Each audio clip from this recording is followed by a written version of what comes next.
Eric Weaver, please host the session. Hello, thank you for having us here today. So we've brought together some real experts in-camera VFX or on-set virtual production. My background is I look at the future and I get to play with the coolest toys and help work with the studios. So I get to report directly to the CTO of Disney, Warner Brothers, Universal, Paramount, Sony, and Epic Games and see and explore this future. So let's meet a couple other exciting people on the panel. Noah, can you tell us a little more about yourself? Thank you again for the fine intro. And yeah, I'm the virtual production editor at American Cinematographer magazine. So that means I basically talk to all of the people that are making TV shows, movies internationally and kind of learning what they use for their productions. And lately there's a lot of virtual production. And so hence my title, virtual production editor. So I've had the opportunity to talk to all the people that are doing this stuff and it's been amazing so far. So it's been a great time. Awesome. Rachel Joy Victor. Hi, it's good to be here. Thank you for having me, Eric, and thank you for having me at this event. I work as a strategist and a designer. I draw from a background in computational neuroscience and spatial economics to design for studios and brands, usually like Disney, HBO, Nike, Ford, really thinking about using world building to design immersive experiences with emerging technologies. Awesome. AJ? You're on mute. I knew I'd mess this up somehow. Hey guys, I'm AJ Wedding. I'm the CCO and founder of Orbital Studios. We saw this technology coming out, obviously, with The Mandalorian, and we're just so enamored by it and knew it was the future. And from those early days, just decided we have to push this technology forward. We have to make it better. We have to make it better for filmmakers. And so our whole team being filmmakers tore it all apart and put it back together and tried to create better systems. And now we've worked on several TV series and a few movies. Awesome. And JT. Hey there, I'm JT Rooney, president and founder at XR Studios. We're another studio in Hollywood in California. And our specialty has been in multi-camera broadcast and extended reality for live entertainment. So we've been taking a lot of this fun world of virtual production and stuff that's been happening in the filmic space and putting it into a live reality, whether it's live broadcast, live streams, interactive events, and lots of AR characters and creations on our virtual stage. That combined with some single camera production stuff has put us in the middle of everything like our friends here. Awesome. And I guess you have a video, so I think that that's a lot of fun. So if you want to go ahead and play that video. Sure thing.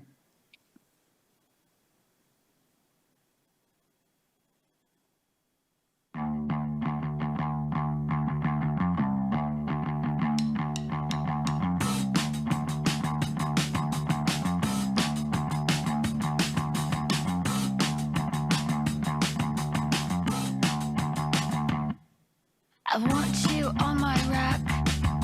I want to make you ring. I want you to unwrap. I want to pull your string. Bring me the next shiny new thing. Bring me the next shiny new thing. Bring me the next shiny new thing.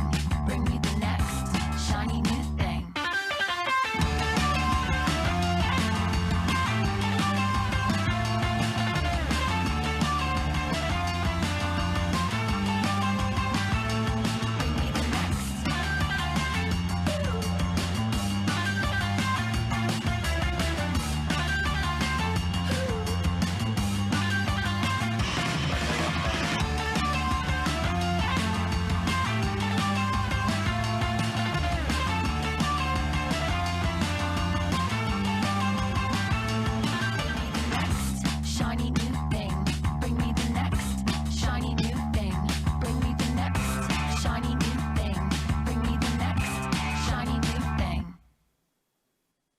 Is everyone's audio still working? I had a little bit of a funny end to that sound.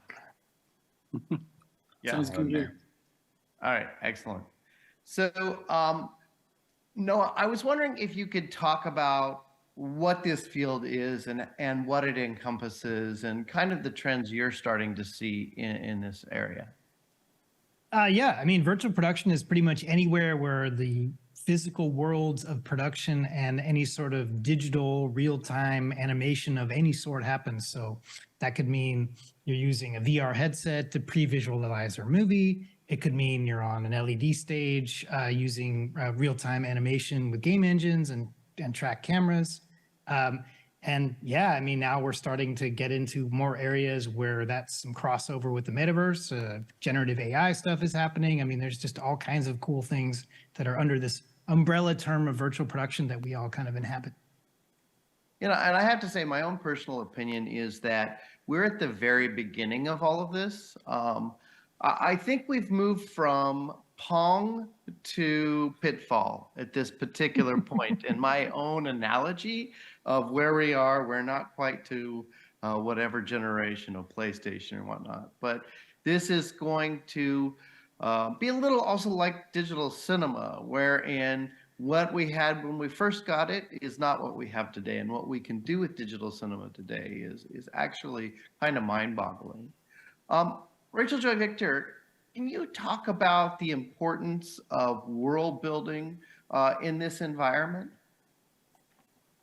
Yeah, I think when we're talking about like OSVP or when we're talking about the metaverse, world building on a couple different layers, I think is really important. I think one at a fundamental level, just at the development of this immersive environment, right?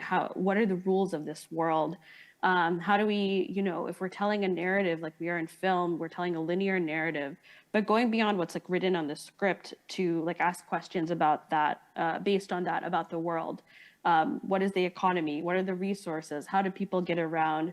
Really like asking a lot of deep questions about like what is day-to-day life in whichever world we're creating, and using that to make decisions about this volume, the space that people are inhabiting. So that when we're, making decisions about where something is, how things look, it feels very grounded. All of those choices are coming out of this narrative world that we're building. So that's one layer, I think, of where world building is really important. But I think as we go a level deeper into the metaverse and continuity of interactions, there are obviously deeper layers of what that can mean for us. Yeah, so I got another question right back at you here. I've kind of had the realization, and I'm wondering your thoughts or anybody else from this panel on it, that is there a flip going to come? And that flip means that something like film and forms of that media is just simply going to set the tone or set the story for more of a metaverse experience, explaining that world in which people live in. What do you think about that? Or does anybody else feel that way in any? I have lots of thoughts on this. So whenever I'm thinking about media formats, I'm trying to draw from the neuroscience side of things a little bit, right? And think about like, how are we situating the individual with relation to that piece of content? So when we talk about film, there's something that people gain from having a passive experience of watching something, of being, going to theater sometimes, and watching something where you don't have a lot of control, and you have this story and the story that someone made choices and decided to like take you on this journey. And there are really beautiful things about that experience. When we're talking about like the metaverse in terms of it being a virtual world, there's a whole different category of experience there, because the world is doing a lot of the storytelling, right? As we can't direct narrative, we can direct attention when we're talking about virtual worlds. And the experience there and the way that narrative is told, it's much more participatory, right? We have to design for who the individual is with regards to that story world and what their role is, and they're co-creating story, right? They're part of the narrative. So there are times that I want to be a really participatory person with regards to the story I'm in. And I think those are times where I want to be in virtual worlds that respond to me and that are persistent or that are continuous, right? And there are times where I want someone else to take me on a journey, and that's a time where film is important. So I think whenever we're talking about new mediums, it helps to like see the category of what type of feeling they activate for people, how they situate the experience for people. And they're usually very different. So there are different categories of how people will relate to them. So I don't think it's going to be to the exclusion of each other. I think they're going to be great complements to each other. Yeah, I think another good example of that was a few years ago when 360 cameras started coming out and people were shooting VR cinema with these new systems. Nobody really knew what was going to be the path. Like, how do you keep someone's eyes turned a certain direction, or what kind of audio cues, or what is it that sort of directs you where you want the audience to go? Because you are trying to get them to move with the story. In that case, and it was this kind of weird hybrid between cinema and almost like a video game experience. And I think that we're going to start seeing that more today. I mean, even with this new headset from Apple, we have to start thinking differently about how we create things, because now there's going to be this, I think virtual production is going to take on a whole new meaning when we're trying to create content for this new medium. And who knows if there's going to be enough adoption of it to move forward, but it's very exciting and a very different kind of cinematic experience that I feel like is almost another kind of hybrid to what you're talking about, Rachel, where it's like, it's almost a video game kind of experience, but maybe it's still a little bit more passive. And, there's probably a happy medium somewhere in there that is going to create a really amazing experience. So I got to admit, I have definitely seen this juxtaposition in which you're comparing what, classic filmmakers are doing in a younger generation, and that ownership and that agency in this process. So totally see that for myself. So I wonder how the language of film is going to evolve here. AJ, I don't know, did you have a video today or not? It doesn't matter either way. I certainly can share our so I'd like you to kind of show some of the things.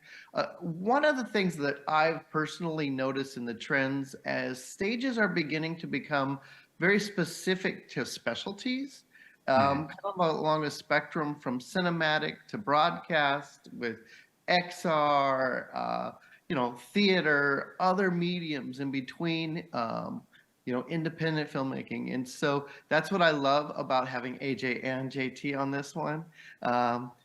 AJ, if you want to show it? Yeah, absolutely. Let me grab a hold here.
And I should really switch my hat while you're talking there. So I got this.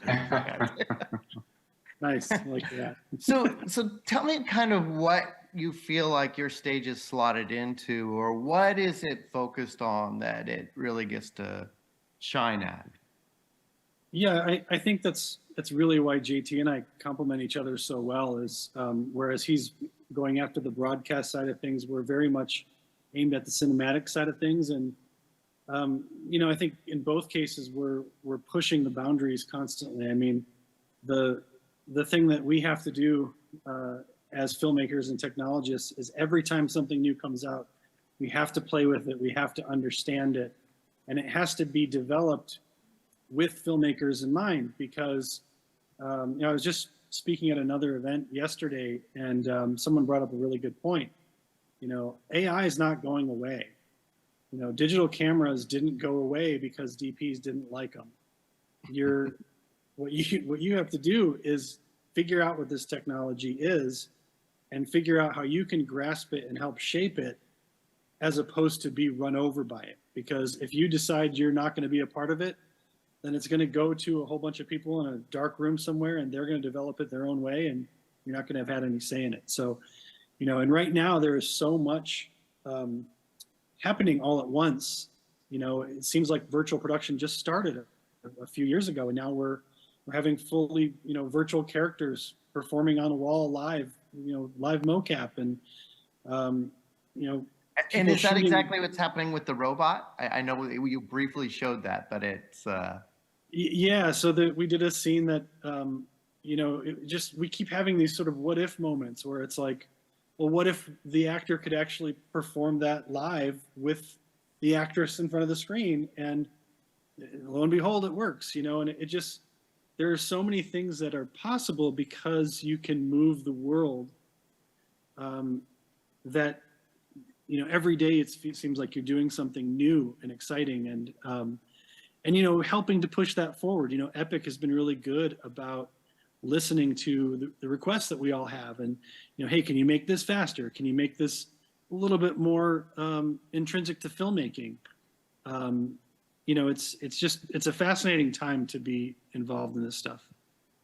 I think it's also like what Rachel was saying. It's everything that people are discussing in world building and connecting into virtual spaces is why virtual production is so inherently connected to conversations about the metaverse, because everything that we're doing on these stages is about interaction, and it's about interaction with the talent to the screen and how the cinematographer directs to it, and also so that it has a life elsewhere. So, a lot of times we're shooting on these stages for 2D final formats that go into normal, TVs and stuff like that, but sometimes they are being delivered in 360 VR. Soon is going to be shot with the spatial display camera on the, on the Apple's thing. There's going to be all these other methods, but everything that's being learned in these, when we're starting to mush the physical and virtual worlds together, it's teaching us and teaching the industry how to interact with these different sort of layers. And the one thing it comes back to, and to keep talking about Apple's thing, one of the reasons why it was such a great presentation, because it was grounded in the human experience, which is what's so interesting about it, because we can look at avatars all day long, but it only is really successful when you can connect with it. So it's been an interesting journey to watch everyone start to learn those things at the same time. So JT, can you actually dive a little bit more into the unique nature of your stage? And what is a frustum and multi-frustum? Because that's not something that maybe everyone understands or comprehends, and why it's unique. Sure. I mean, I think something that you could see in AJ's video that he just showed a moment ago, there was a moment on screen, you could see this little green box moving around, and that frustum is, that box is, where the physical real camera is seeing the LED wall. And so it's like, it's a little window into the virtual world, basically. And there's a problem with that inherently, is that if you have one camera, you can see a frustum move around. If you want to record from another camera angle, you're going to see that little green box moving around on screen.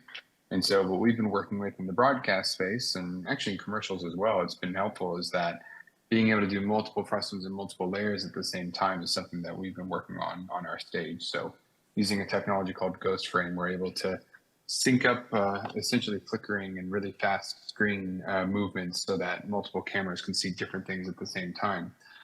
And the interesting thing about it is that all comes from the world of sports, where on soccer games or football games in Europe, you can see advertisements around the edge of the field, and there's multi-regional advertisements happening at the same time. And again, I think the funny thing about that is it again connects to the metaverse in that when someone's watching something now live, you have to connect to different regions, to different backgrounds, to different languages, to different sponsors, all sorts of different things. And I think those sort of hyper personalized experiences are becoming more and more important. Nice hat switch, really good. But unfortunately, I don't have one for Noah or Rachel. But I think what AJ said is similar for my stage, and I think a lot of what you've done, Noah, as well, is like every sort of piece of technology that comes out needs to be explored and discovered at this absolute breakneck pace for everyone, which is why things like AI are exciting, because it's helping speed up this process, and it's just more and more and more. And so I do think that's something that our stage focuses on quite a bit. We're known as an R&D stage and it's sort of a test ground, and that means that every piece of hardware on the stage is on some sort of weird alpha or beta version, which isn't always the most fun experience, but it's how you push things forward. So that sort of sense of project-based innovation is something that's been really interesting and exciting, and to help grow for us over the past 4 years or so. Awesome. So Noah, I'm going to come to you. Is this only for the wealthy, for the super studios? Look, yeah, there he's got right there. I mean, but one of my big things these days is that it really does come down to sort of scalability. I mean, there are obviously at the very high end, you're looking at stuff like The Mandalorian, 1899, and shows like that where they're spending tens of millions of dollars to build up a stage. And that's great. I mean, if you have Netflix money, you have Lucasfilm money, why not? Because price is no object. But what I've also discovered is that there's, quite a few layers below that where you can scale a stage to, fit what you're trying to do with it. You could have a stage that just does car shots. You could have a stage that just does close-ups. I mean, like the kind of stage that I'm on right now is a very small stage. It's like 3 meter by 4 meter stage. Screen. It's tiny. But I mean, but I am very envious. I have LED envy because he has this in his house. Yeah. Yeah, I'm in my living room. Hold on. I guess you probably can't see this too well because I'm in a tiny little box in the window, but this is where I sit all day long with these I have these two lights in this room, a screen that's, just built up barely to the sides and the ceiling here. So, I mean, this is about as modest as it gets, and we can still pull off some pretty impressive stuff. So, I mean, yeah, and you could even go one notch beyond this and just put like a TV screen behind you, literally sitting up against it. So, I mean, to me, that's what's fascinating about this is, yes, this is being done at the very high end, and, great stages are out there, but it's also accessible for people that want to get in on the ground floor and just kind of experiment with the technique. The technique is the same, no matter how big or small the stage is. It's, it's a basic magician's trick. And once you understand how it works, and it is very easy to understand how it works because you can see it with your own eyes, it's just kind of scaling it to whatever suits your needs. Yeah. Very cool. So how does this begin to blend into Metaverse? Like, are any of the tools that we're using here going to port? Does it make sense? Any thoughts on that? Yeah, I mean, I feel like it's definitely going, studios at least are looking at it going, all right, well, if we're going to shoot virtual production, we're going to do visual effects, all of those assets that are being created are the assets for the metaverse if they're made properly. And so there's a lot more collaboration or thought toward collaboration in that sense where, we're all excited about how we can create this living document throughout a production so that everybody's speaking the same language as far as a production designer and the director and the DP. But now even the people involved in the making of the metaverse can be involved in that soup as well. And I think that's really exciting because now you play a video game, it's going to look exactly like the movie and vice versa, which is kind of exciting. I think that's been the interesting thing, and I'm curious in your thoughts on this, Rachel, as you've been, studying this from a different perspective. Like, I think we're seeing the opportunity I think a lot of opportunities have already existed, but people are starting to take those opportunities more because they're a bit closer. So when we're doing the shoot on stage, we did a special that was filmed for TikTok. So flip the camera sideways, here we go. But do something with an artist that aired on TikTok, was reposted on Instagram, then was on a website, and then halfway through there was a lipstick commercial, and then that went to a print ad, and then was also in a video game. You know, like at some point, the proliferation of the stuff that you do travels so far and so fast, and I think that's happened for a long time, but now everyone's realizing that it's an opportunity. I'm curious, like, you know, is that accessibility because of the technology or just because other people have seen that happen? But it's definitely starting to spread really, really fast. Yeah, I think I want to like pull it out a step and kind of talk a bit about what the metaverse is, just because I feel like, you know, there's so many conflicting definitions, and I think a bit to the detriment of the space, you know, with Meta, kind of Facebook rebranding to Meta. I think there's one category of understanding of what the metaverse is becomes about just the virtual world. But I think JT, you're even like alluding to this, right? It's the metaverse isn't really just about the virtual world. It's this data infrastructure that enables persistent, continuous, responsive experiences, right? And that data infrastructure doesn't need to be limited to the virtual world. It's in the physical world, right? We're seeing that with Vision Pro. It's in each piece of content, right? It's in TikTok. It's in whichever kind of touch points you have. It's this facilitated transmedia story world that you're able to participate in across formats. And so I think as we start to think about the metaverse as being about this transmedia story world that's now enabled to be persistent and continuous, in that if I participate with the film part of this experience and I know this about the world, when I come to the virtual world, my experience is going to be different, right? That kind of data infrastructure being one key piece of it. And I think another part of it is the data infrastructure as it relates now to assets, and assets that can now be shared across these spaces. So Eric, I know we've talked about this a lot, but like if we're now really trying to build these experiences that feel continuous across formats, how are we thinking about, yeah, we created all these assets for as part of the virtual art department for a virtual production shoot for this film. How are those maybe the same assets that show up now in our virtual world, or how are those the same assets that show up in the game experience, or they show up in an AR filter for when I'm walking around through the world?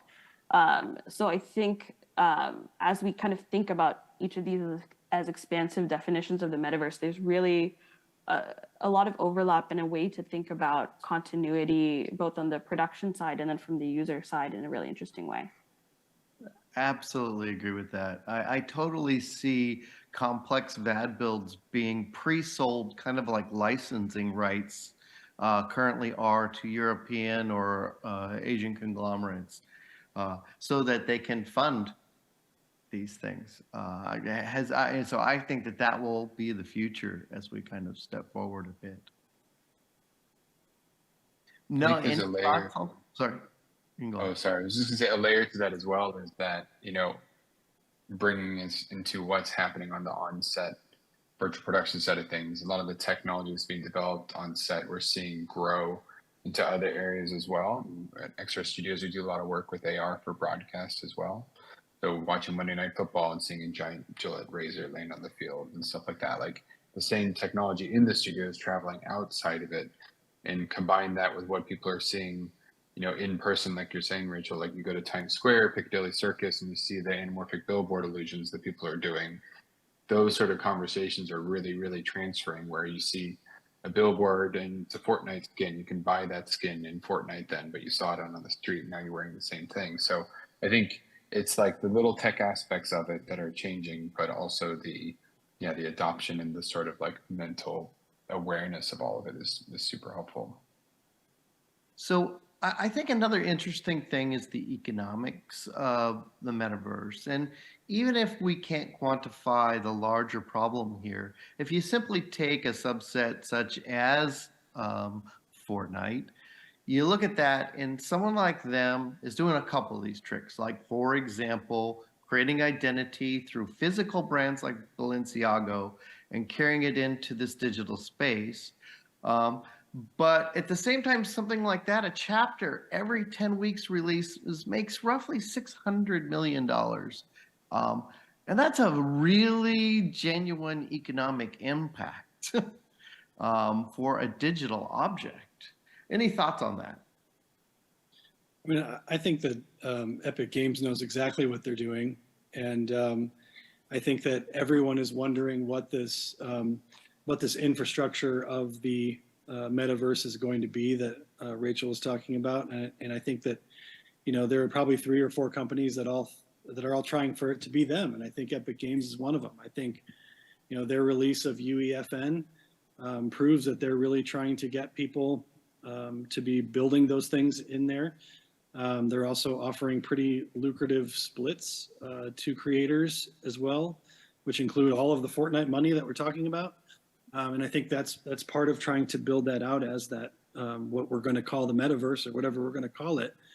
And I for one think I haven't seen anybody else really put out something that has made the impact that they have. Yeah. I think the interesting thing about it is that it's a building process in that, and what Epic has done, which is so clever, is like, we need this to get bigger and bigger, so let's put the power to the people and train them and teach them and grow with them.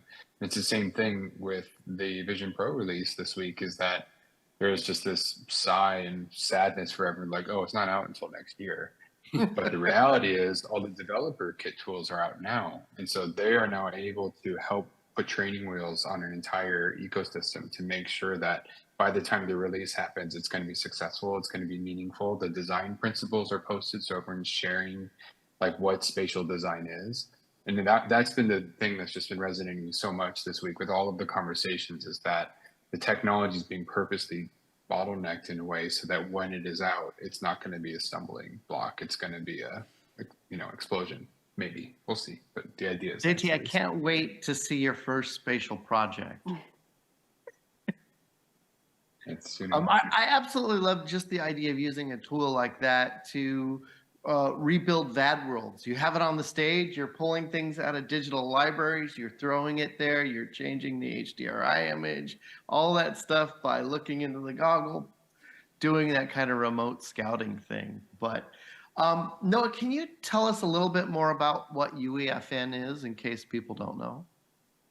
Oh, yeah. I mean, it's basically a way for people to build their own. It essentially turns Fortnite, in a sense, into Minecraft or Roblox, in the sense that you can create your own content, create your own little worlds, monetize that content, and just essentially use Unreal Engine as the authoring tool for content that people who are used to looking at Fortnite content that only came from Epic now can come from a community source.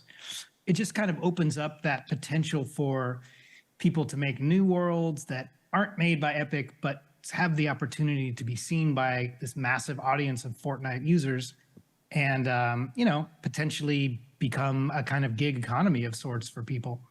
And yeah, as we've kind of been circling around, like there is no one agreed upon metaverse out there, but Fortnite seems like a pretty solid model in the sense that it's very accessible to people.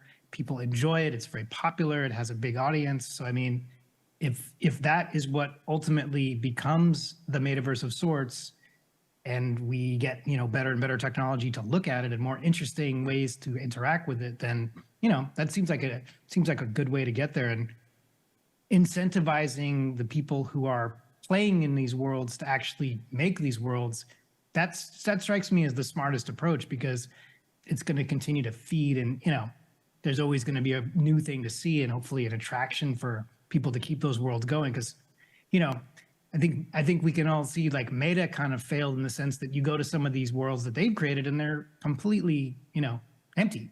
Nobody wants to walk into a theme park and there's nobody there. So I mean, that's kind of the key, is finding that critical mass that attracts enough people that it just feels like a community and not, kind of party after, everybody's long left. So that's the challenge. Yeah. I think. Oh, go ahead. Sorry. I think to that point, just quickly, one of the things that's smart about UEFN is people actually do want to be on Fortnite, right? And the reason they do is because there's a persistent kind of mechanic to interaction within the world. There's always something that's happening for you to do. It's not just, here's a virtual world, my buddies and I are going to come and hang out and just kind of chill. It's, we're going to come and we're going to hang out and we're going to be playing and have something to do. And also there's narrative overlaid over it, right? There's always there's always some kind of progression and constant action within the world. So I think they're really smart to lean into that. AJ, sorry, go Oh, ahead. no, much more eloquent than I was going to say. I just said it was going to say it just kind of feels like the YouTube model. You know, I mean, YouTube didn't have to create any content; they just opened up the thing and let everybody else go wild. And you know, look what happened there. I mean, they created a whole industry. So one other interesting trend that I spotted, I was talking with Alice Taylor over at Disney Innovation, and the new golf is becoming playing these games together, getting into these digital environments on instead of Saturday morning, Friday or Saturday night, and bonding over some of these activities. I think it's pretty surprising and really cool. And this is a woman who's leading this, so it's another interesting social dynamic in the way things are changing. Absolutely. I think it is part of. Sorry, go. Oh, sorry. I was just gonna say off of that, like it is like people who are coming from the gamification world of things and used to playing Minecraft or Roblox, or they're used to saying, "Well, I'll just change this and make this." And you know, I think those kind of people that we see in on-set virtual production, when like the client is of that sort of age or in that space, and also the team is in that space. We do a lot of work with esports, so seeing that in like a Riot Games environment.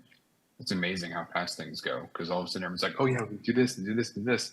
And it's because when you go home at night, you're on your headset talking to your friends about your day while you're just building a whole ecosystem. And it's just that sort of rote understanding is really starting to take off, and we're going to see it grow more, which is really, really fun. But yeah, it's a whole new social experience.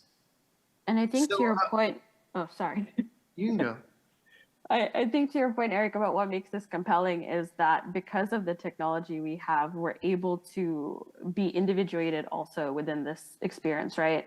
So even though it's in a virtual context, because of the skins I'm able to purchase, right? Because of the identity I'm able to take on, because of the things I own, my experience can be unique and distinct within this virtual space. So I think some of what we're able to develop there makes it like, yeah, instead of it feeling like undifferentiated and we're all avatars and we have the same experience, it does feel a bit more of like you're getting that element of the real world where, you know, I have a different experience. I get to see the character and personality of my friends when I hang out in person. And there's a translation to that now with the virtual interactions. Yeah, it's rather interesting. Almost all of my daughter's friends are all spread across the country nowadays because they have become accustomed to making friends online. So to JT's point also, I kind of have a theory that if we take the pipeline of VAD or building kind of a combination of the digital worlds and whatnot, from 9 months to 9 weeks, that it really changes the dynamics and the consumption of this process and product. Any thoughts on that in the future and how AI might speed up this process? And I know we only have about 4 minutes left, so we'll have to hit this one quickly.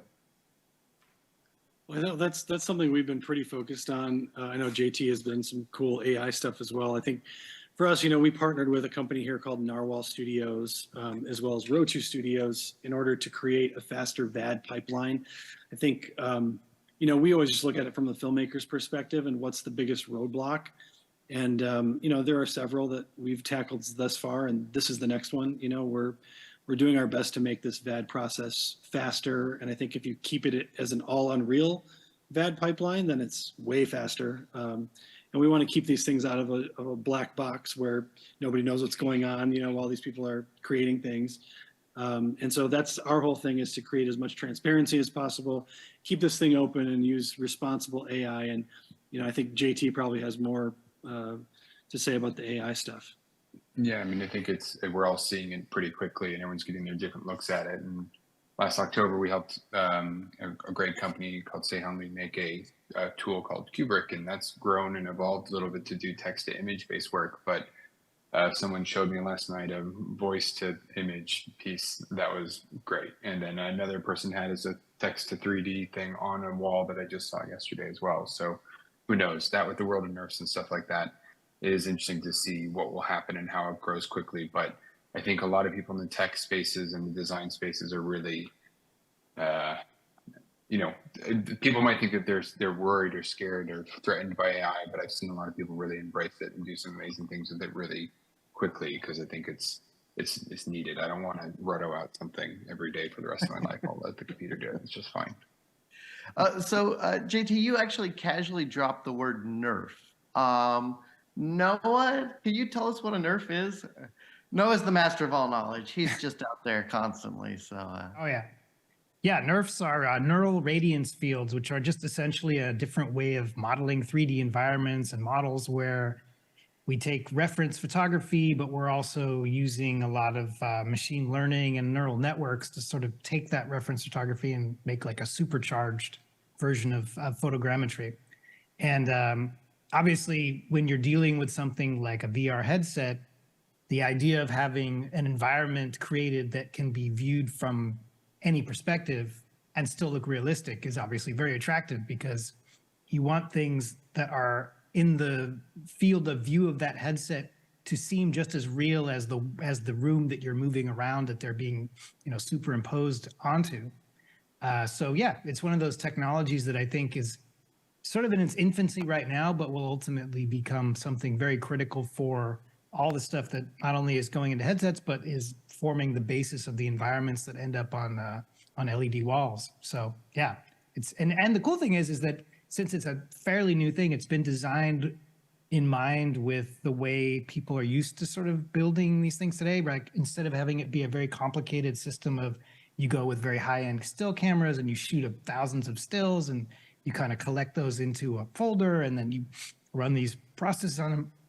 They're designed now to be done with your phone and to the point of really high-end quality with just a phone. So, I mean, it has a lot of promise. And again, I think it's great too, because it democratizes who can make a really high-end environment, takes it away from only, some insanely well-paid visual effects house and says, the average person can make this and potentially participate in this process. So that's great. So I think we're running out of time here, but Rachel, I'd love to give you one last opportunity to talk about any quick pointers you would say about bridging kind of world building, OSVP, and coming Metaverse. You always say insightful things, so I want to put you on the spot. Okay, I'll say just it helps to stay grounded with the individual, right? Like world building is a big thing. We're building systems. We're trying to understand these complex things and bring them to life, either in a film context or in a virtual world context. But when we come back to the human, I feel like is when world building is the best. So when we're building a fictional world, like if we run a character through the world and think about behavioral scripts, right? What are the things we do day to day?